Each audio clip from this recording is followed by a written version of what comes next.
Gracias por estar con nosotros una vez más en Sin Esquemas.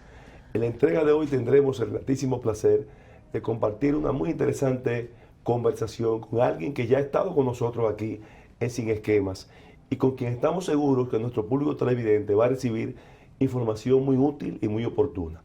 Vamos a conversar con Virginia Sáez, quien es la directora de Plan Internacional República Dominicana, y repito, quien en ocasiones anteriores, y estoy seguro que en esta ocasión también, nos va a mantener actualizados sobre una temática que es de mucho interés para todo el país y para el mundo, que es lo que tiene que ver con la trata de niñas, adolescentes y todo lo que de una forma u otra envuelve este gravísimo problema que nos aqueja. Virginia, gracias por estar con nosotros una vez más Sin Esquemas. Muchísimas gracias a ti por invitarme, un placer. Bueno, Virginia, yo quiero que de inmediato entremos a lo siguiente. Estuviste con nosotros aquí hace unos 8 o 9 meses, han ocurrido algunas cosas interesantes. Sí. Entre ellas, yo quisiera empezar porque como me hablaste en aquel entonces de cómo afectaba la falta de la asistencia de los niños y las niñas a las escuelas de manera negativa, principalmente en los sectores más necesitados. Ya estamos en clase presencial.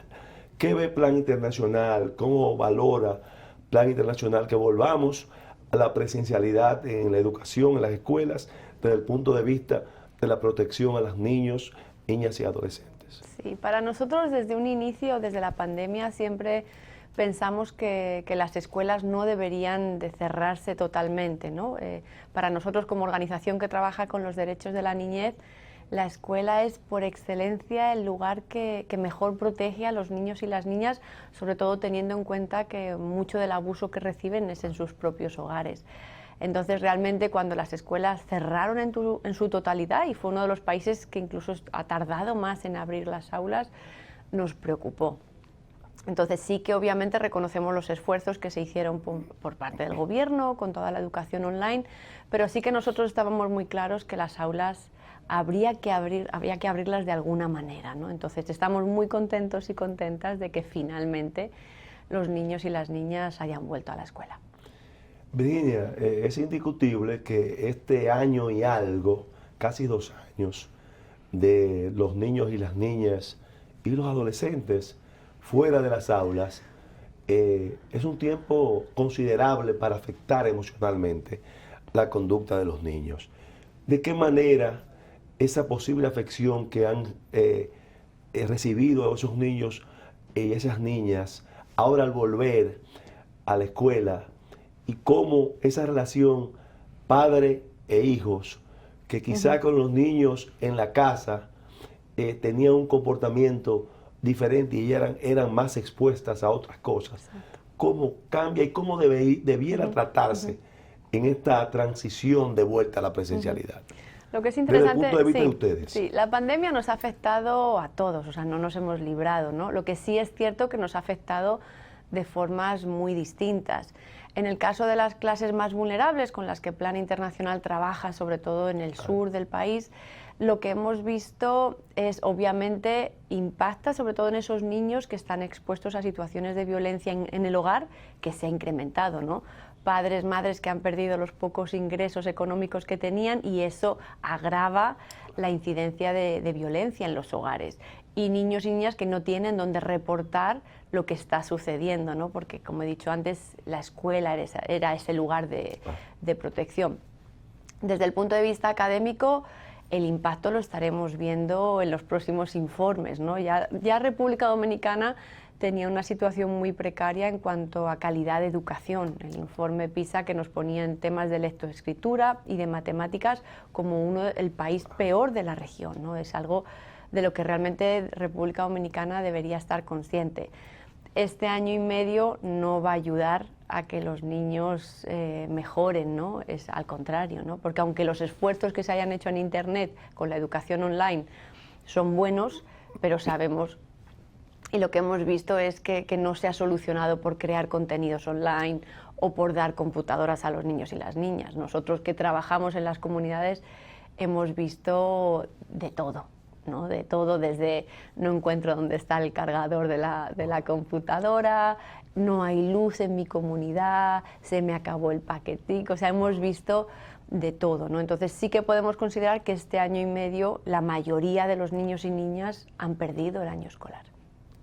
Bueno, tú acabas de mencionar algo ahora que lo enfocaste desde un punto positivo, lo de la parte de la educación online que se mantuvo por internet durante la pandemia, que todavía sigue, pero también vemos por otro lado cómo esa situación, que es una realidad de hace muchos años ya, latente y permanente, no en los niños y las niñas y los adolescentes, sino en todo el mundo, sí, de cómo afecta e impactan las redes, de manera muy específica, aquellas que son de acceso a todos y sin ningún tipo de control, llámese Facebook, Facebook más que todo, porque Instagram un poquito más ya, sí, más de social, pero Facebook tiene como un campo mucho mayor de seguidores. Y hemos visto que Plan Internacional ha hecho estudios en ese sentido. ¿Qué tú nos podrías decir sobre eso, sobre el impacto que provoca lo que reciben los niños y las niñas a través de las redes? Sí, nosotros como organización desde el 2007 venimos haciendo unos estudios a nivel global donde mostramos el estado de la situación de las niñas y las adolescentes, y cada año se elige un tema. El año pasado tenía que ver con la protección online, y las estadísticas, por ejemplo, en el caso de Dominicana eran bien potentes, ¿no? Donde decían que el 94% de las niñas y las adolescentes había sufrido algún tipo de abuso o acoso online, lo que es altísimo. 94%, Dios. Así es. En diferentes rangos, podía ser unos abusos así verbales, otros... Y esos estudios, perdón, Virginia, principalmente fueron orientados a esa región vulnerable que ustedes trabajan, o se hizo un muestreo general del país? Esos normalmente se toman muestras de varias regiones del país. En el caso de este año, por ejemplo, el estudio se ha enfocado en el impacto que tiene la desinformación y las noticias falsas online. Es un tema todavía un poco abstracto, ¿no?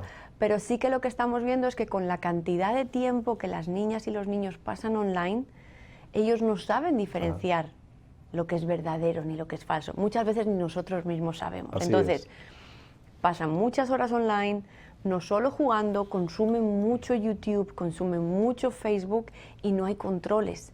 Y ya no es solo a los depredadores y a las personas que abusan, que están ahí, sino también a esa cantidad de consumo que tienen que no saben diferenciar. Y estamos hablando de noticias que pueden ir desde información sobre sus derechos sexuales y reproductivos a temas de identidad sexual o incluso a opciones políticas, ¿no? Estamos viendo, o desinformación incluso, estamos viendo como en el estudio muchas de las niñas decían que veían como a las mujeres que son líderes se las ataca mucho más duro en las redes, que tiene impacto en que ellas les desmotive ser líderes, porque si dicen, si soy mujer y estoy online y me atacan de esa manera, imagínate si yo me atreviera a hacer algo así, ¿no?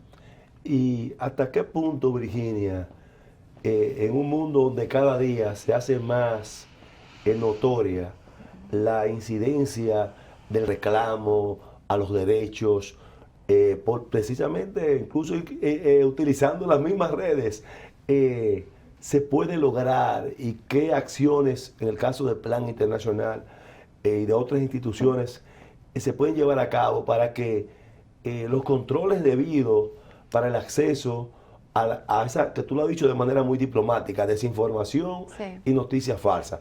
Pero vemos en Facebook otro tipo de cosas todavía peores. O sea, un bombardeo de informaciones totalmente dañinas, lesivas a la conducta de los niños. ¿Qué legalmente o de presión se está haciendo algo para que Facebook, YouTube tengan un poquito por lo menos de cuidado y que no solamente, lamentablemente, no recaiga todo, que debe ser la parte principal, y que los padres también tengan su control en la casa? Pero sabemos, lamentablemente, que ese control se escapa en muchas veces porque los padres andan en el trabajo, están tratando además pensando en buscar qué comer. Claro. ¿Qué hay de eso? Pues hay soluciones y en realidad lo que nosotros estamos viendo es que si algo tienen las redes, las plataformas, es que son súper poderosas y controlan para bien y para mal. Por ejemplo, cuando tú subes algo en Instagram o en Facebook que tiene algún contenido relacionado con COVID, ellos han puesto una notificación que pone la información en este artículo tiene que ver con COVID, por eso te pedimos que verifiques. Ellos lo han hecho con COVID. ¿Por qué no lo hacen con otras cosas? Exacto. Acaba de salir un estudio de Facebook que de alguna manera está diciendo que las niñas lo que ven o las imágenes que Facebook fomenta las hacen daño a su propia autoestima, porque quieren estar delgadas o porque quieren verse bonitas y les ponen modelos que no son reales, ¿no? Facebook no hace nada para controlar que, por ejemplo, esta dieta no es apropiada para una menor o que es nociva o que ha tenido consecuencias nefastas en las vidas de otras niñas, ¿no? Entonces, ellos lo pueden hacer, no es tan complicado. Sí que hay una demanda, obviamente, también a los gobiernos a estar atentos del tipo de políticas que tienen que tener los países para proteger a sus ciudadanos del uso de Internet. Hay países incluso ya que han multado. Exacto. Y que han aplicado, tengo yo entendido, sanciones a esas redes por mala utilización de las mismas. Exacto. Entonces, por eso lo que estamos demandando desde el plan internacional es que se establezcan ese tipo de mecanismos y de controles, ¿no? Porque si bien las redes y todo lo que el Internet nos ofrece es muy ventajoso para muchas cosas, es un mundo que no tiene control, ¿no? Y es muy difícil realmente diferenciar qué es verdad, qué es mentira y sobre todo al final cómo las redes siguen repitiendo estereotipos, ¿no? Que no ayudan en el caso de las niñas.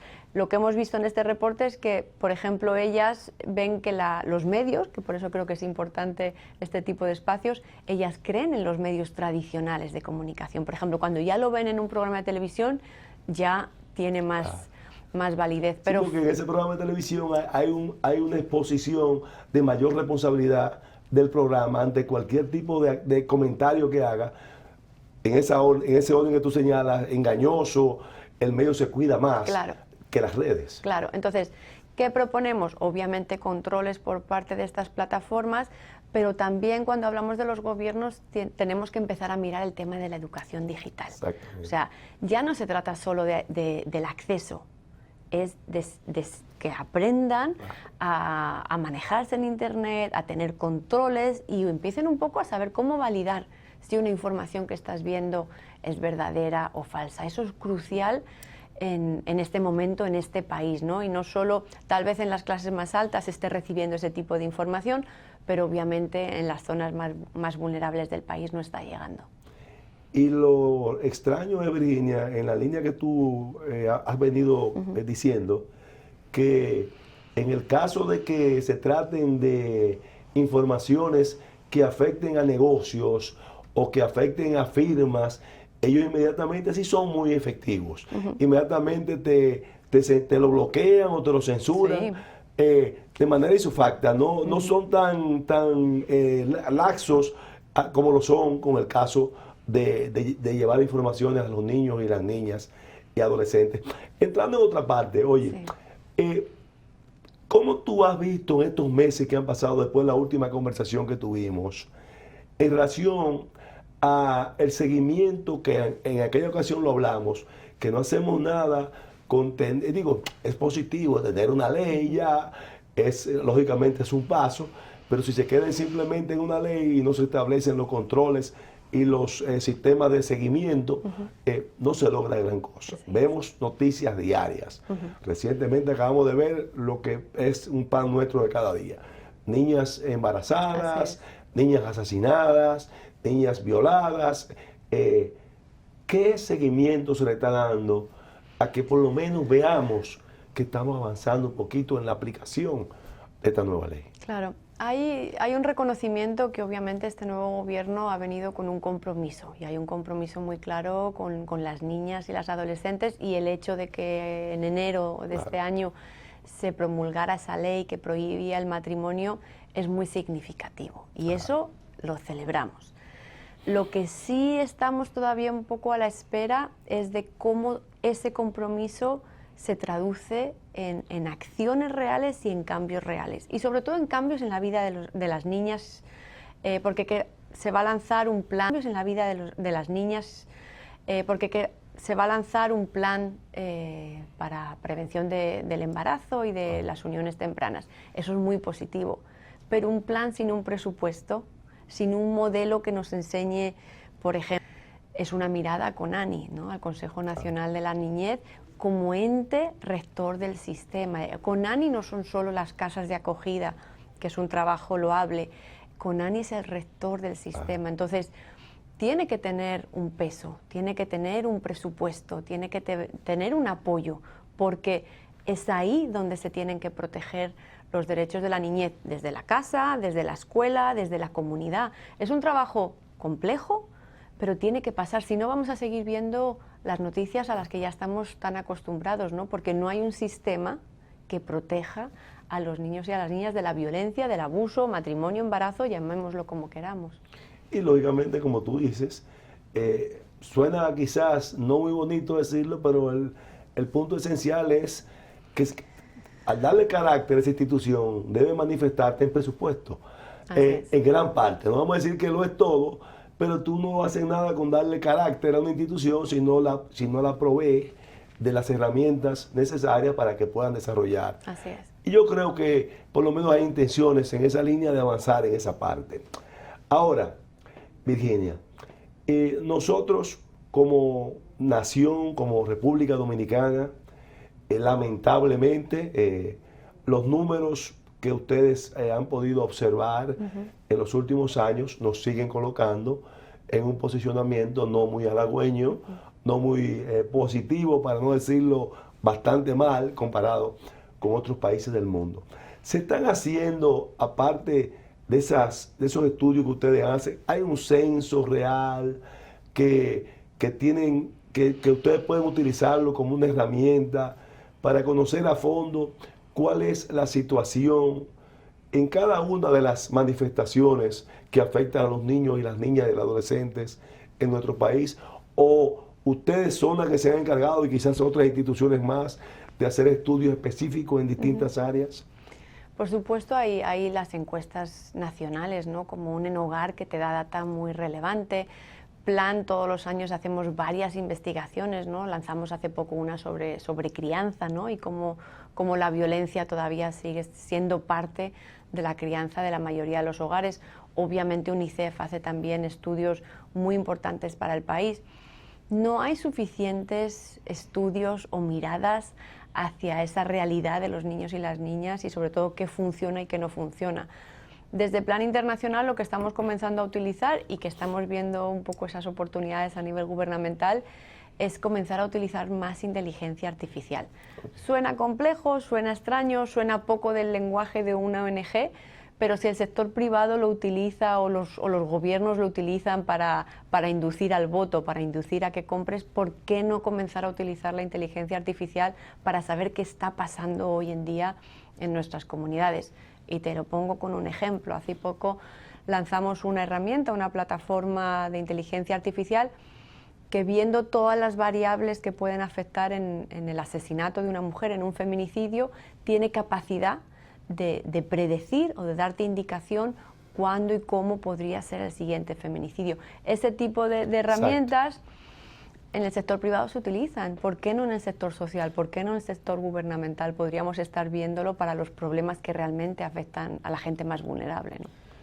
Evidentemente, como tú señalas, cuando tú tienes información que te permiten a ti hacer un análisis más profundo, tú puedes lograr establecer mecanismos de corrección Exacto. Mucho más efectivos que con informaciones aisladas. Todavía seguimos oyendo, lamentablemente, que cuando se dan casos de violencia contra la mujer, feminicidios, que no son feminicidios porque se van al simple hecho del momento, de que sí. No la mataron porque era una mujer, la mataron por otras razones, pero no se van atrás donde están las cosas que verdaderamente la ubican como feminicidio. Entonces, Exacto. Eso todavía, lo digo hasta en cierta forma con con tristeza, todavía se sigue manejando de esa forma. ¿Cómo entiendes tú, ya que hablamos ahora, tú crees que Conani tiene la capacidad como institución para arrancar de manera más completa y agresiva o debe lograrse una reestructuración amplia en términos de capacitación, en términos, lógicamente, aparte del presupuesto? ¿O qué falta en Conani? ¿Qué entiendes tú que puede aportarse a Conani? Bueno, para mí eso es la pregunta de como si cuando era pequeña me hubieran dicho escribe la carta a los Reyes Magos, ¿no? Ay. Yo creo mucho en el rol de Conani. Yo creo que Conani tiene una ley que es la que instituyó el Conani y es la Ley de Protección de los Derechos de la Niñez y la Adolescencia.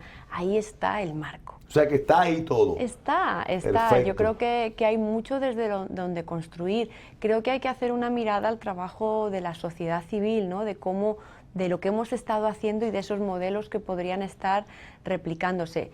Yo, obviamente, si me preguntas a nivel práctico, las casas de acogida lo crearía como un servicio aparte. Pero si ¿no? yo te pregunto, para interrumpirte, que nos quedan 3 minutos y quiero aprovechar. ¿En Conani tiene el personal para dar el servicio que por ley está autorizado para dar? Ya tú hablaste de la casa de acogida. ¿Tiene la suficiente casa de acogida? ¿Cuáles serían esas cosas que con presupuestos se pueden resolver? ¿Y cuáles serían aquellas que con cooperación o con ayuda técnica se pueden agregar a Conani? Claro. En estos 3 minutos que nos quedan. El rol ahora mismo yo siento que le quita mucha energía a las casas de acogida. Las casas de acogida son necesarias, pero si hay un sistema fuerte de protección, menos niños llegarían a las casas de acogida. Entonces la solución no es crear más casas de acogida. Y obviamente hay mucho personal que está dedicado a eso. Creo que tienen que revisar realmente el mandato como garante de los derechos de la niñez y definir cuál es el modelo de protección para asegurar que en cada comunidad del país, no importa lo lejos que esté, hay un sistema mínimo para garantizar y que haya una respuesta a esas violaciones de abuso. ¿Qué se requiere? Es personal muy cualificado, pero también mucho respeto y coordinación con las otras instituciones. Si Procuraduría no le interesa, si al Ministerio de Educación o a Salud no le interesa, ¿quién es el sistema? Son ellos, ¿no? Entonces, de momento creo que es una institución con todo el potencial del mundo en la que yo apostaría e invertiría, sin duda. Bueno, como siempre, cada vez que tenemos aquí a Virginia se nos hace un poquito corto el tiempo, pero creo que hemos aportado una vez más con la participación de nuestra distinguida invitada, directora del Plan Internacional República Dominicana, a tratar esta problemática de tanta importancia y que afecta considerablemente nuestro país en términos de imagen, pero en términos también social, económico y prácticamente familiar. Por lo que nosotros en Sin Esquema te agradecemos, Virginia, que una vez más esté con nosotros y seguiremos contando contigo para cada vez que también entiendas que llegan algunas cosas. Tú sabes que este programa es tuyo. Exacto. Y bueno, y recordarles que el 11 de octubre es el Día Nacional de la Niña, que es una oportunidad excelente para recordarnos todo lo que todavía está pendiente por ellas. Bueno, tú ves, nosotros día a día vemos muchos anuncios de Día Nacional de esto, Día Nacional de aquello, Día Nacional de lo otro. Pero ese es un día nacional muy importante. Hoy yo me sorprendí, no lo digo a término de chanza, que salió Día Nacional del Sombrerero Loco. Wow. Y a mí me llamó la atención, me dio gracia, pero yo creo que nos debemos enfocar en los días que verdaderamente, aunque deben ser todos los días, deben ser todos los días, pero si tenemos ese día, el 11 de octubre, como el Día Nacional de la Niña, vamos entonces a enfocarnos a que hagamos del 11 de octubre cada día del año en beneficio de nuestros niños, niñas y adolescentes. Gracias y continuamos con nuestro segundo invitado de Sin Esquemas.